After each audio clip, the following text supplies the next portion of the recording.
Hello, Prayerful Heart Consciousness holders. This is Reverend Jerry, and I'm so happy to be with you today on July 4th, 2019. And the reason I'm happy to be with you is today is the day where we get to celebrate together. It doesn't matter whether you are here in the United States, and you'll notice I'm wearing our colors today, or whether you are in another country. This day is a day of celebration for us all because the intention that was set forth by our forefathers was for the world, and it continues to resonate itself over and over again. If we really look at our core values, we will know that we all want to experience success, we all want to experience prosperity, and we all want to live in a place where we are safe, we are protected, and our value is that of unconditional love. And for me, unconditional love represents freedom. It represents many of the core values that we all have in common.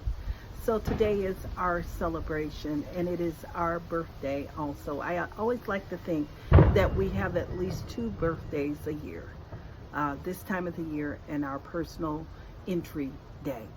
So before we get started, and I am going to share a special prayer with you that was written by Ernest Holmes back in 1953. It was in July 1953 for the Science of Mind magazine. I would like for us to move into a sacred space, and that is the sacred space of the heart. And this is in celebration of Ernest Holmes' life work. He, towards the end of his life, when asked what he would do different, he says, the thing I would have spoken of is more about love.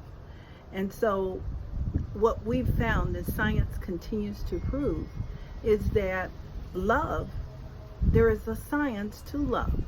We may love, but we may not know all the nuances of that whole process. And that it is not just a sentimental thing. Science is proving its value and its worth.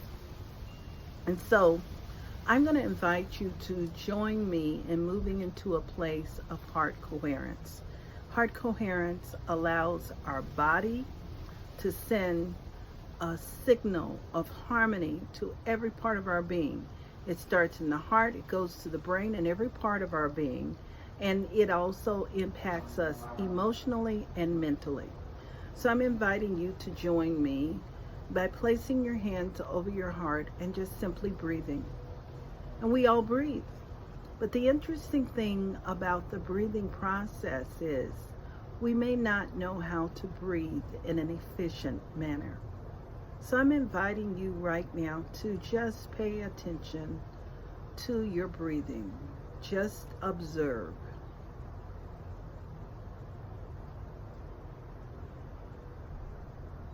And as you're breathing right now, I'm going to invite you to slow your breathing down.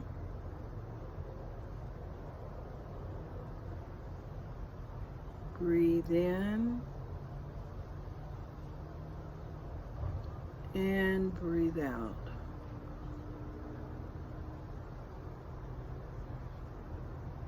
And just continue to do that. And just observe your body, how it's responding.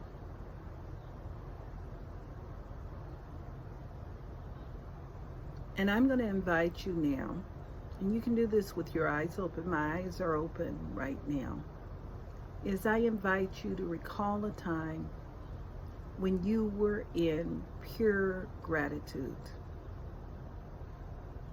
It could have been for something that had happened to you, someone had given something to you, or maybe perhaps you'd made somebody else's day by giving them a special gift. Just recall that moment right now. And I like to think of gratitude as a time of great appreciation.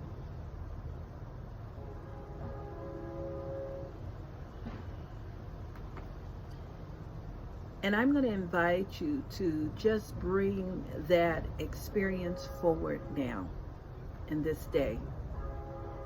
having a moment of great appreciation, and just regenerate that emotion right now and as you move into the day.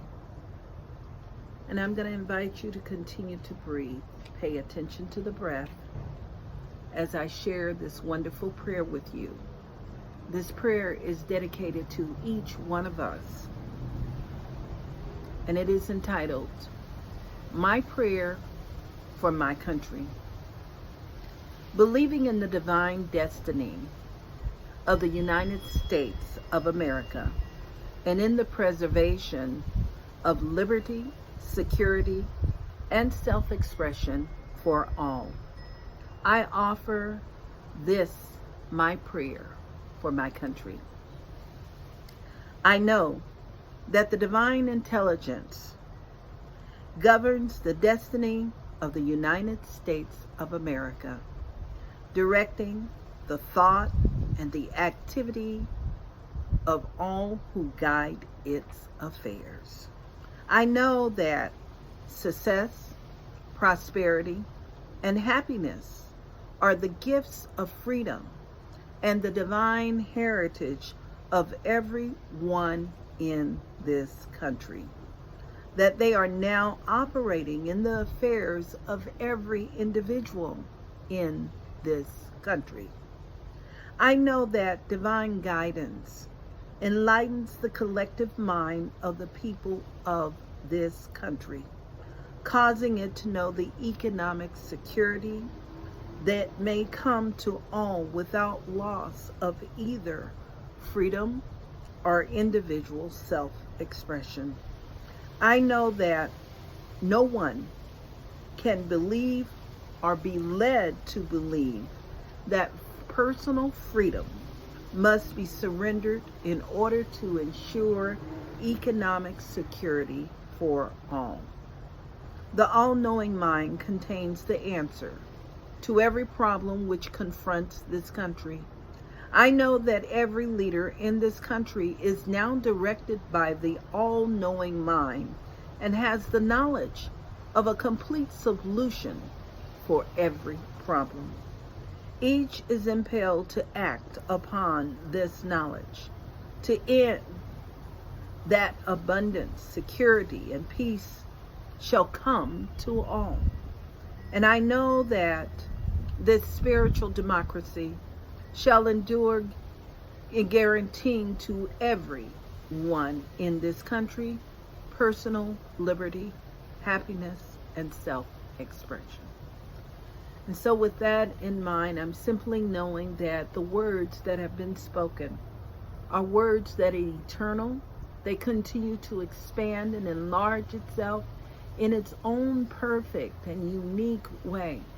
But what I know most of all is that each of these words empower, it supports, and it creates a space and a world that works for us all. So in gratitude, right here, right now, I give thanks for that divine mind. I give thanks for the blessing of love that has already gone before and prepared the way. And I simply release these words right now into the action of the law. And we all affirm together, and so it is. Amen. So I want to thank you for showing up today, and thank you for taking a moment to be a part of this prayer. And as you go out into the world, I invite you to be in that space of love and safety. And if you have any sense of stress or disease, remember to go back to the heart and to regenerate that feeling today. I look forward to seeing you tomorrow, and have a blessed, happy, and safe 4th of July. Namaste.